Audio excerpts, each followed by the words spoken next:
YouTube. What's going on?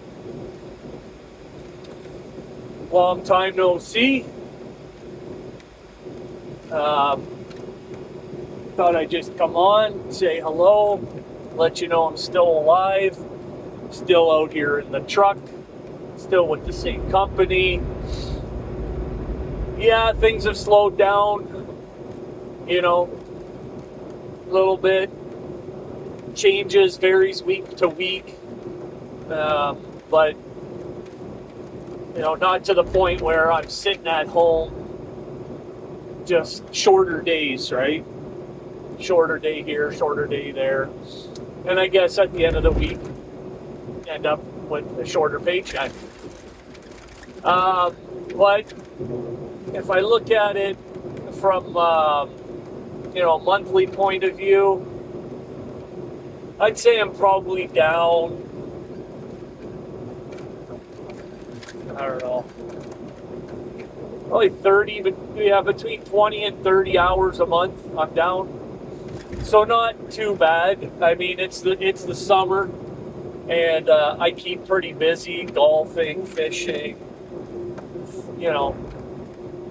stuff, right? Winter, different story, nothing to do but sit inside. But I guess if you're into winter sports, excuse me.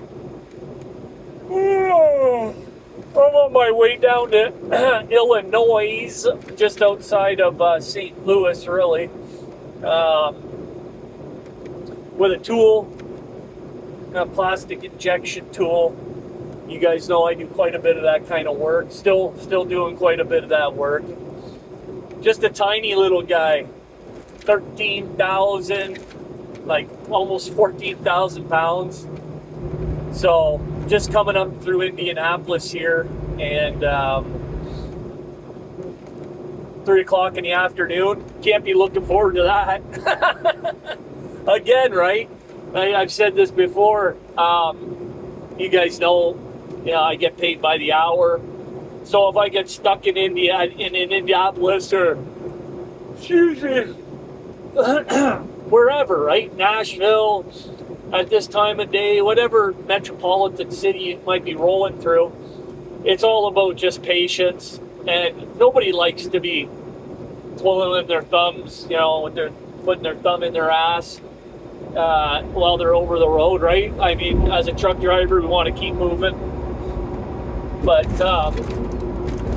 it definitely is one of the advantages of hourly pay, for sure. So, but yeah, it was gonna deliver today, and then actually reloading with some building material. That's one thing that's changed. In the years that I've been with this company, I couldn't count before this year, really. I could count on one hand how many times I loaded with construction material, so bricks, sticks, shingles, fucking whatever. And we seem to be doing a little bit more of that stuff, which, I mean, it is what it is, right? I mean, it doesn't get much easier than that. Set it down on the middle of the trailer and throw some straps and away you go. But I like to do different stuff, right? If I wanted to do bricks and sticks, I'd go back to pulling a reefer. Really, to be honest with you, that's the truth. And I don't say that to be, shame anybody who does construction materials. That's just me personally, how I feel. I enjoy the challenge of the over-dimensional. And anyways, doesn't matter. Doesn't fucking matter. It doesn't matter. That's what I've been up to, in case anybody's interested. I doubt too many people are going to see this video anyways. YouTube probably buried my channel because of lack of uploads, right? So I understand that. But the reason I wanted to come on is to just talk a little bit about why I was inspired to make this video outside of wanting to say hello and touch base with the subscribers. And, there's a certain YouTuber that I've spoke about in the past on my channel. And I've said some not so flattering things about this certain driver. And we went back and forth for a very short while. But ultimately, we're grown men, and it was no thing. Like it didn't escalate, right? And but he came on recently with a video, a very self-effacing, very honest, and personally,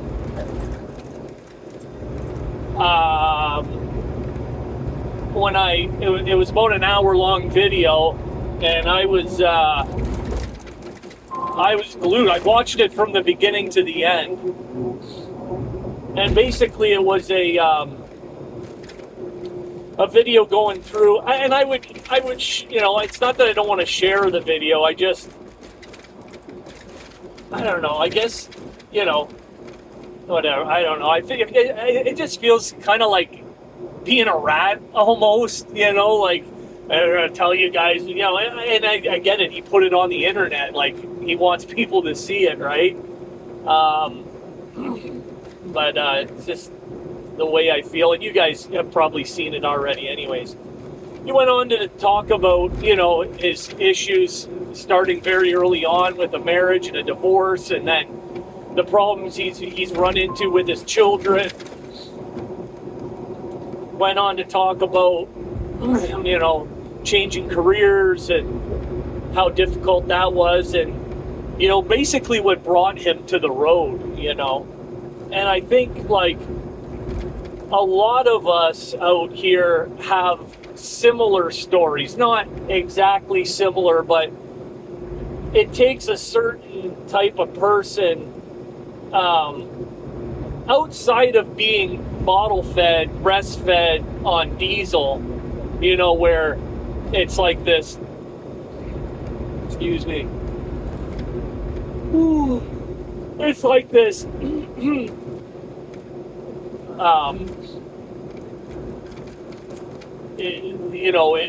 through your family, grandpa was a truck driver, daddy was a truck driver, I'm a truck driver, that type of situation.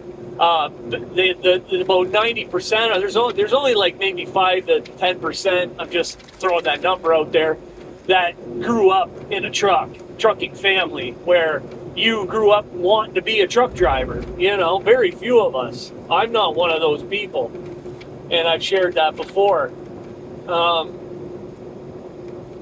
But just the circumstances in which have brought us onto the road, because it does take a special, and I say special, like special, kind of short bus in a special type of situation. I know, but it takes a unique character, is a better way to describe it, right? It takes a very unique character of person to be able to come out here, and not all of us possess that characteristic. Some of us, like myself, worked our way to being a truck driver. Like, it was very, very difficult for me in the beginning of my career. I'd say the first 3 to 5 years, I hated being out here. I just, I did not have any appreciation for trucking, and I would say that I have even a lesser appreciation for trucking today because of what trucking has turned into. Okay, so my first 10 years, I'd say the first three years, say, were miserable. And then start catching a groove, right? And then in the first 10 years, and then the last 5 to 7 years of my first 10 weren't too bad. I was making pretty good money and had the experience, everything was flowing along. And then COVID, basically happened. And things got all fucked up, and then Obama, and all of these immigrating truck drivers and non-domicile, and we all know what that's about by now, right? But as it was happening, we were all like, what the fuck is going on here, right? Like, we all could see the changes that were happening, but couldn't really pinpoint the reason why. So then, you get into that whole situation, and then, so now trucking is what trucking is. But he was very, very, like, honest about how difficult it's been for him, and how difficult, like, a personal separation, divorce is. And then, he said something that really, said a few things that really, like, hit home. And, like, listen, this guy isn't the smartest or most intelligent person, okay? He's just not. But he possesses a lot of character, okay? And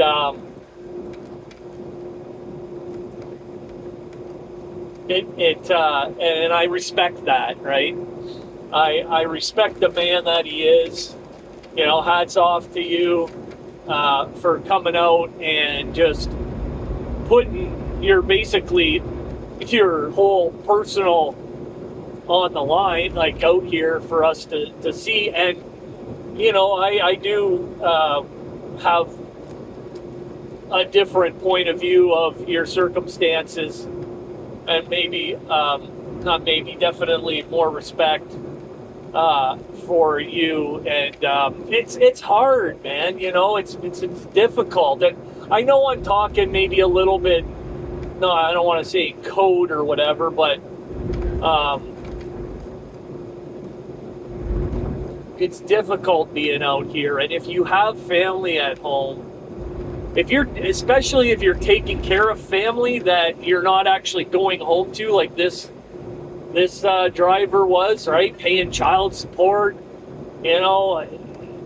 fucking, who knows, half his salary going to child support, and then you come home, when you come home and your kids aren't even there, the ones you're supporting, and how very difficult that must be, and just how unfair how fair the system is to men,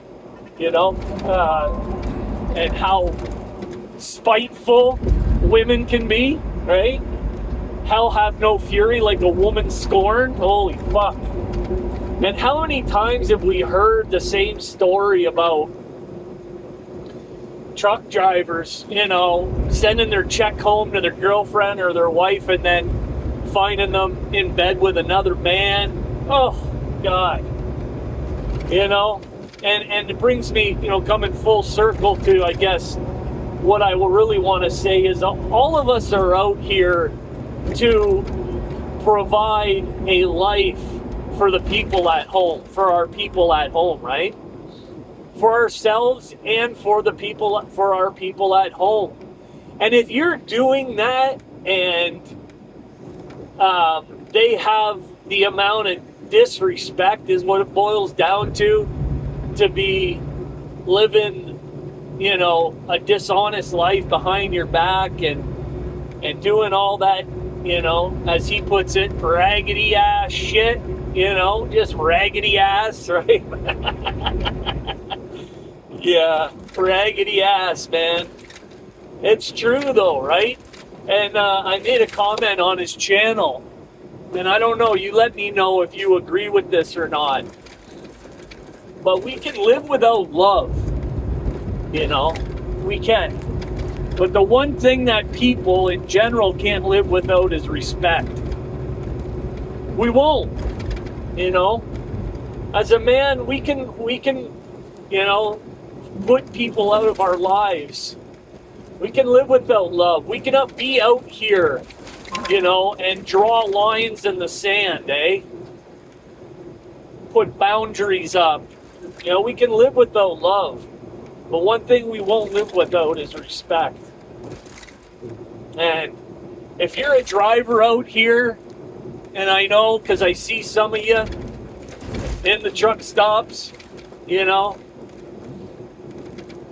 You're not the manliest of men, all right? I know that, you know, your wife probably puts you on a fucking dog collar when you go home, you know, and I know you probably, you know, are not wearing the pants in your relationship, you know. And if that's the case, but your significant other, whether you're in a whatever relationship you're in, your significant other has you on a tether, has you on a leash, you know, as long as they are still respecting you, you know, I would say continue to live your life and, you know, appreciate that relationship, because at the end of the day, it's hard to be out here alone and then come home alone, go home alone, right? Very difficult. And but you know, I would do that. I would rather come home to an empty house than come home to a fucking a broken relationship. And not a lot of us are able to differentiate, or we've pushed that line so far. We push those goalposts so far, and we make these what's the word I'm looking for? Accommodations, I'll say, right? We keep pushing those goalposts. It starts with a little disrespect, then it's a little more. We keep pushing those, and before we know it, it's like, what the fuck am I even coming home for? You know? What the fuck am I even coming home for? This is not love, right? And there's some of us who have very solid relationships, you know, and that is probably the exception and not the rule, because most human beings are very selfish, entitled people, right? And that goes for men and women, right?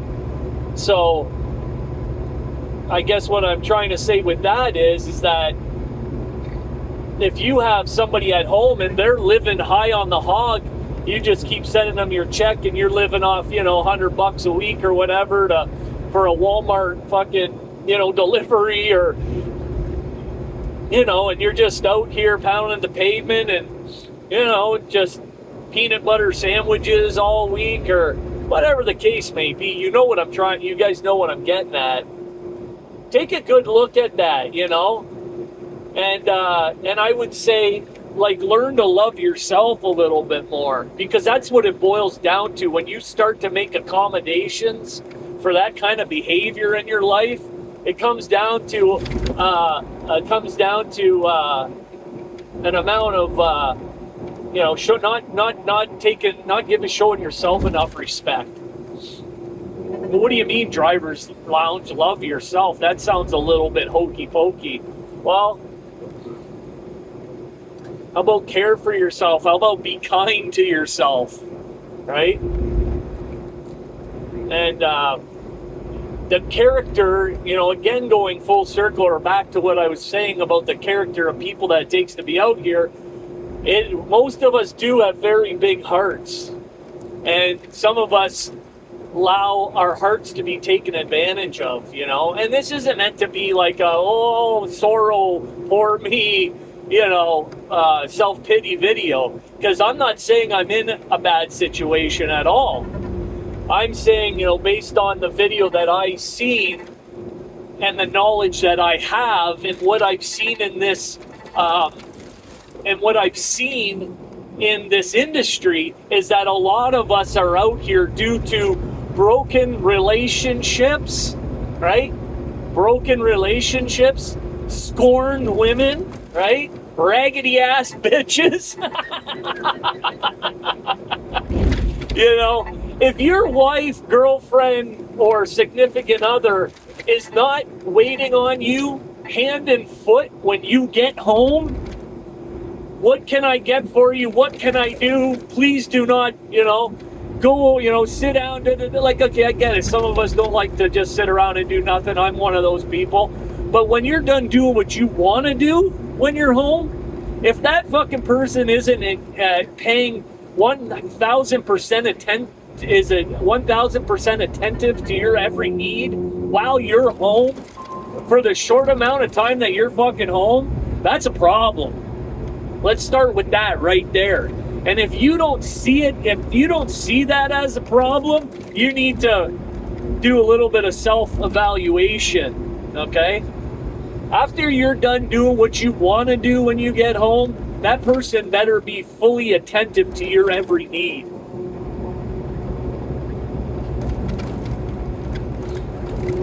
Otherwise, they're a raggedy ass person. That's just otherwise you're in a foul relationship. Well, what do you mean driver's lounge? My every need? Like what? Like clip my toenails? Like suck my, what are you talking about? You know what I'm talking about, right? Somebody who is attentive, somebody who's respectful. If you're coming home and they're going to fucking bingo while you're home, if they're making plans to go out with their friends while you're at home, that's a fucking problem, dude. Okay? For all you drivers out there that don't know, now you know. If you come home and your significant other isn't there with you the entirety of that time, and I'm not saying like, well, driver's lounge, like they have, okay, if they're working, that's a whole different fucking, I'm not talking about that. Right? I'm talking about if they're, outside of their job or outside of their responsibilities with their children or what have you, right? Okay? On their free time, let's narrow it down to that. On their free time, if they are not 100% attentive to your needs and willing to spend 100% of their free time with you while you're home, that's a fucking problem. Does that make sense to everybody? I think that's a good way to put it. Obviously, they can't like, well, my husband's coming home, my boyfriend, my girlfriend, whatever's coming home. My boy, whoever's coming home, I gotta take like the week off work. No, I'm not saying that. But let me know in the comments how you guys have been since our newest president has come into office. How has it changed things for you? You guys still busy? Things still moving along, clipping along at a pretty good pace? How do you guys feel about this new proposed? I think I know how all of my subscribers feel about the initiative with the English speaking. I'm pretty damn sure I know. I don't even have to ask that fucking question. Right? About fucking time. Are things changing for are things on the uptick over here in most cases? I got some news for you guys. I follow a channel.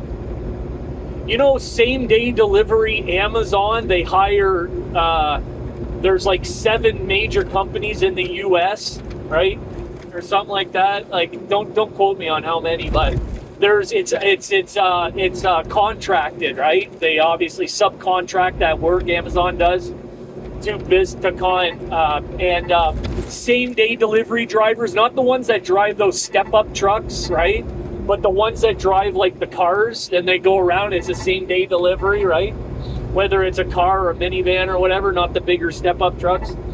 But those same day delivery drivers have been given their 60-day notice. Well, not everybody's been given 60 days, but within 60 days, they have all lost their fucking job. And you're talking about thousands of people across the U.S., and my heart goes out to you. I follow this one channel, single mother, felon, right? From younger, has a felony, ended up getting this job. They promised her all kinds of promotion, and she had been promoted already from driver to dispatcher, right? And then she was going to be, it was promised to go from dispatcher to operations manager, and it was going to be her last job she was ever going to have, right? She's like 30 years old, and, you know, young child, right? Like a toddler, and single, and, you know, hard worker, right? 12-hour shifts, 5 days a week, the whole 9 yards, right? And like making a decent living, but not killing it, right? Like $20 an hour, I think. And, you know, but 12 hours, 5 days, right? So you got your money, you're making your money, you're able to bring home a decent paycheck. Most people can live off of that. And she got fucking, found out. And not just her, but thousands of same-day delivery drivers. And I don't know the whole specifics about it, and I don't even know if it's been posted on online yet. You guys will obviously look it up once you hear about it here, but just a heads up to anybody who knows anyone. So, you know, I think a lot of that spin-off people, those people that are drivers like that, they might be offered, you know, hey, do you want to be trained as a truck driver, perhaps? Because those people are going to be laid off, those who can't find another job, and they're going to just qualify for retraining. So, you know, you never know, right, how that could impact the trucking industry. Anyways, guys, if you want to see the video that I'm referring to, go check out Richie Rich's channel, right? Shout out to Richie Rich. About an hour-long video. But if you made it this far through the video, do me a favor, hit the like and hit the subscribe if you're not already subscribed. If you're a returning and valued subscriber, thank you very much for staying and watching till the end. I hope you guys are all doing well. Everyone's safe and healthy, because, you know, we are nothing without our health out here. Can't tell you. And I almost was tempted to make a little video about another driver that I spoke about, and I'll mention it briefly here before I sign off. He went on this major health kick. Basically, he's doing no carbs, right? And he's a very large man. And he was doing really good. And I mean, like, really good. And I was, as he was doing it, I was going to post a video and go, oh, somebody's medicals due, right? Somebody's medicals due. But I did not, you know, I didn't make the video. But I could see what was happening. And he started, you know, he was feeling better, looking better, Sure as shit, came back on about, you know, a couple days before his medical would due. Oh, I'm going for my medical. And he had lost some weight, and of course his blood sugar, most importantly, his blood sugar got back under control, right? Because if your blood sugar's out of whack, they'll suspend you, right? That's it, that's all, see you later. And somebody who's under a lease like he is, you can't afford to not work for a month. Hello, can any of us, right? You don't care even if you're, like, I could afford to sit at home for a month. Like, not afford it. I could do it and survive, right? But, I mean, you know, it put me behind the eight ball, obviously. But somebody who's on a lease, like, and they got to put that note in every week or every month, forget it, right? Just forget it. They'll come and hook you and book you. But, so it was very, very, very important for this gentleman to pass his physical. And he did, so hats off to him. He hunkered down and did what he had to do. But since that time, you know, right back to same old patterns, eh? And boy, oh boy, is it ever hard to break patterns. And I'll tell you, a lot of people use the word motivation when they're trying to accomplish something in life. You know, I just got to stay motivated, right? I'm motivated, or I got to stay motivated. And that's not the word for making decisive, significant, long-term change in your life. Okay, I'm not some fucking guru or anything. I'm just speaking from experience. The word that you use in order to make long-term significant change in your life, definitive change, is discipline. You know, you have to be disciplined, and so very few of us are disciplined, either financially, you know, either with our health, in our relationships, you know, whatever, right? And discipline is hard, man. And to be a good truck driver, you need discipline. You really do. And these guys that you see flying up and down the fucking interstate, and then they fucking, and then they come in front of you and they get off at the next exit, and then 10 minutes later you see them in your mirror and they're, and then, you know, a couple hours later you see them again, right, fucking going off at the next exit. That's not, that you can't, you're never gonna last in this business, right? That's why all these fucking non-domicile drivers, flip-flop truckers, right, steering wheel holders, fucking, that's why you always see them in the predicaments they're in. Lack of discipline, right? Not to mention other things. Anyways, so like I said, I hope you guys are healthy. I hope you guys are safe. Happy would be nice, you know, if you guys were happy. You know, hey, we go through it out here, right? So if we're spending a little bit of our time, most of our time, hopefully happy, that would be nice to hear. Let me know in the comment section how you guys have been and what you think of the video. We'll see you on the next one. Driver's Lounge over and out.